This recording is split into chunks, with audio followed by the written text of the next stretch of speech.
Hello, my name is Abby Linville, and this is my Module 12 case study. This case study involves a principal who is completing a formal evaluation of a teacher. The principal has completed several observations of the teacher, and in the observations, the principal is finding that Mrs. Stevens, the teacher, has really strong, great content knowledge, but she is struggling with motivating her students and involving them in their learning process. She is using a lot of lecturing and not a lot of student participation tactics, and so the students aren't really involved or invested in the learning. When the principal took an opportunity to inform Mrs. Stevens of the concern, she became very defensive and wasn't really open to hearing the feedback and had some excuses for why they weren't participating or why they didn't seem motivated on those days.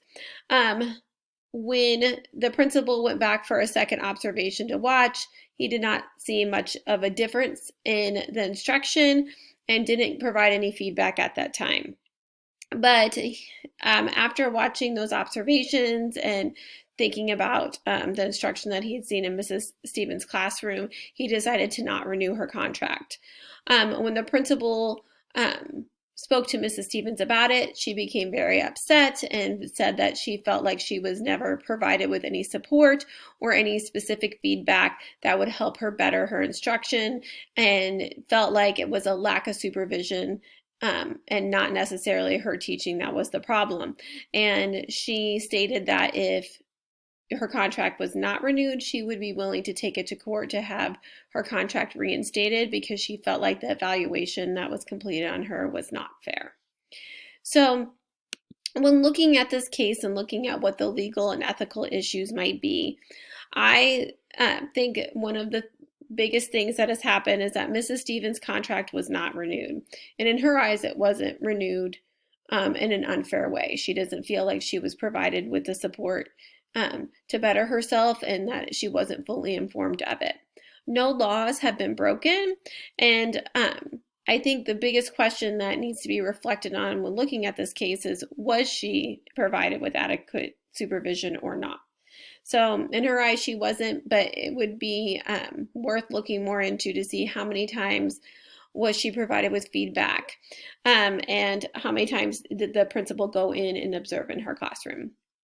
I think it also, you need to know some more information about what is the current evaluation system like and what's it look like, and what is the process for going through it and were all of those requirements met. I also think it would be worth it to look at the district's negotiated agreement to make sure that all of those guidelines are being followed as well. So to summarize what is taking place in this case, Mrs. Stevens feels like she has not been provided with the supervision or support that would be needed to justify a fair evaluation of her teaching. So here are the facts of the case. The people involved are the principal, Mrs. Stevens, the classroom students, and she mentions at the during her post-observation conference that she wasn't provided support by her supervisor. So in some way other than the principal, there must be another person who is supervising her that we don't have the information from within the case study, but that would be someone that you would probably want to speak to about what they had been seeing too in her classroom. The most of this case has taken place within the classroom setting and during classroom observations and in post-observation conferences. It appears in the school, although we don't know if it is like a middle school setting or an elementary setting or a high school setting. We do know that the teachers there are under a tenure process because it was mentioned that the teacher, if her contract was renewed this year, she would then be tenured. They were definitely going through a formal evaluation process, although we don't know the specifics of it. We did see the evaluation form, and it was very vague and did not include a lot of details or provide a lot of opportunities for the principal to provide the teacher with feedbacks. It was just basically like a checklist, like yes, she's below average, average, or high quality. And then we know that there may be some type of supervising program based off of her mentioning that supervisor. So I'm not sure if that's a supervisor or a mentor type of program, but that's something that we would want to look more into learning more about. The principal mentioned that most of the teachers are doing really well, and this was the only teacher right now in the school that the principal had concerns about. So here are the priorities. A main priority for Mrs. Stevens is that she could lose her contract, and that would have a huge effect on her. For the school district, the priority is they want to avoid a potential lawsuit. So if in fact she wasn't provided with that adequate supervision or a fair evaluation, that is definitely a concern. I think a major concern for me would be that are the students getting ineffective instruction? And if that continues, what will the effect be on them over time? I think that's one of a major concern that should be a high priority in this case. I think that it could affect the school community and culture in the building, especially if the teacher is well liked by her peers. And when people start to hear disgruntled employees, it kind of takes a little bit of a hit on the culture, and you want to make sure that your culture in your school remains positive and intact. The superintendent will definitely need to be informed of this situation and provided with information about what has happened just because of the potential of a lawsuit. I think what information needs to be known before making any final decisions and is like, what do the observation records look like? Is there documentation of all the times that the principal has gone into the classroom and what the feedback was each time? And I think both of those things are key components of this case.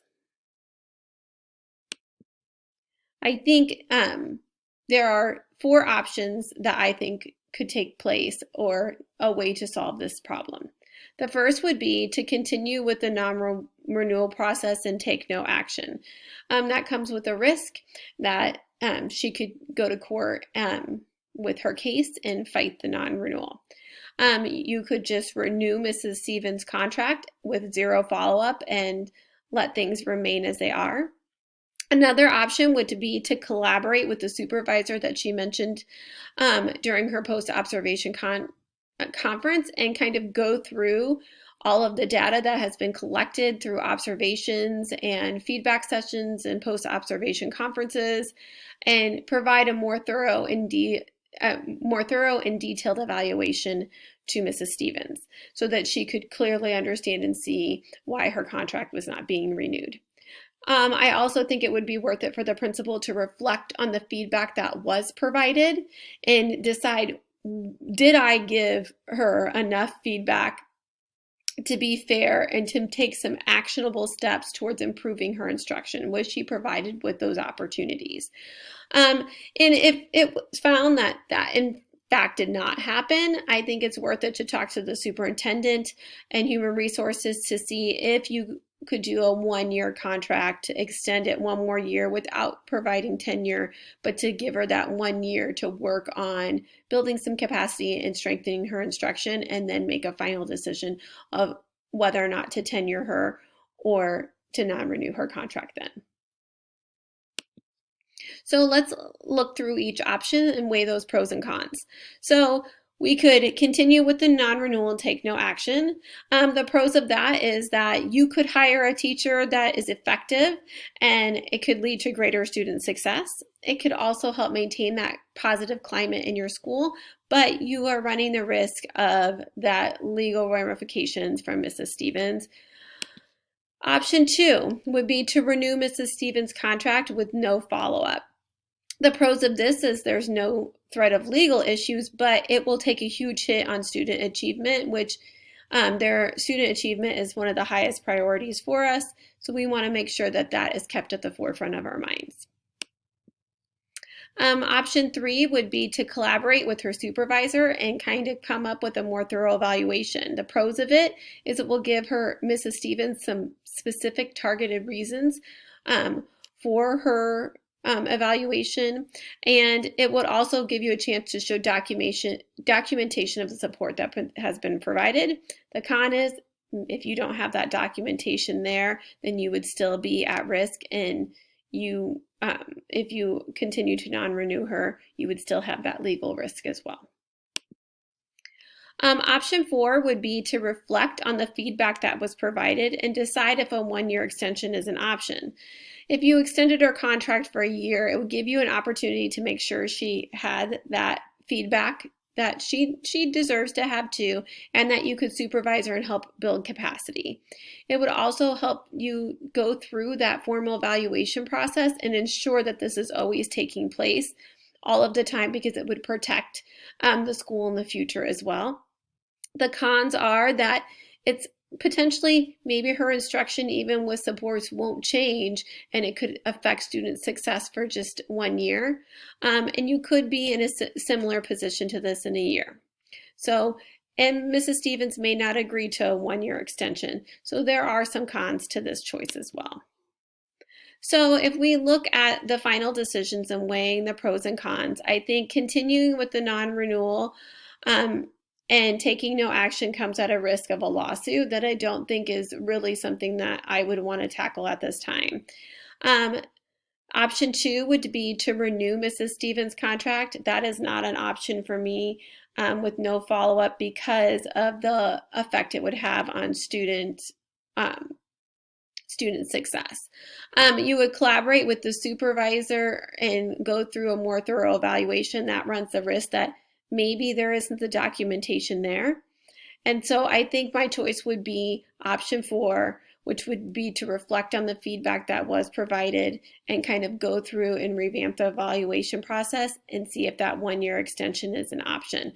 That 1-year extension is the key to it. So to implement this, the first thing I would do is I would contact the superintendent. I think that the superintendent, it's important that they know and understand what's going on. I would then review the evaluation process with the superintendent and revamp it as needed to make sure that that process is providing support to the teachers.